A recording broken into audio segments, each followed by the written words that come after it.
সুস্থ হয়ে চিরচেনা রূপে মঞ্চ মাতালেন শাকিরা। গত বছর মুক্তি পায় শাকিরার 12তম studio album Women Don't Cry anymore.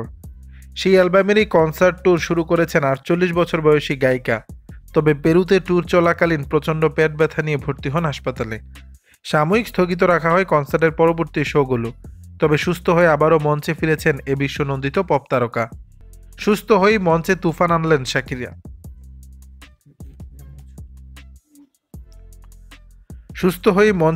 আনলেন শাকিরা।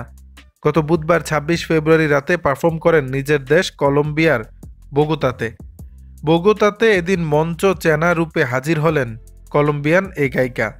জানা গেছে নিজের এ মিউজিক্যাল ট্যুরে পেরু হয়ে কলম্বিয়ার এসেছেন শাকিরা। রাতে পারফরমেন্সের মধ্য দিয়ে শেষ হয়েছে কলম্বিয়া পর্ব। এরপর চিলি, আর্জেন্টিনায় পারফর্ম করবেন। আগামী 30 জুন যুক্তরাষ্ট্রের সান ফ্রান্সিসকোতে পারফর্মের মধ্য দিয়ে শেষ হবে ট্যুর। এর আগে 15 ফেব্রুয়ারি হাসপাতালে ভর্তি হতে হয় শাকিরাকে। নিজের অসুস্থতার খবর নিজেই সোশ্যাল মিডিয়ায় জানিয়েছিলেন শাকিরা। তিনি জানান, পেট ব্যথার জন্য ইমার্জেন্সিতে ভর্তি করা হয় তাকে। ডাক্তাররা তাকে পারফর্ম করতেও নিষেধ করে দেয়। ফলে তিনি স্টেজে উঠে পারফর্ম করতে পারবেন না। এজন্য ভক্ত শ্রোতাদের কাছে ক্ষমাও চান শাকিরা। তবে দ্রুতই মঞ্চে ফেরার প্রতিশ্রুতি দিয়েছিলেন গায়িকা, কথাও রেখেছেন শাকিরা। অবশেষে নিজের অসমাপ্ত ট্যুর সম্পন্ন করতে মঞ্চে ফিরলেন তিনি।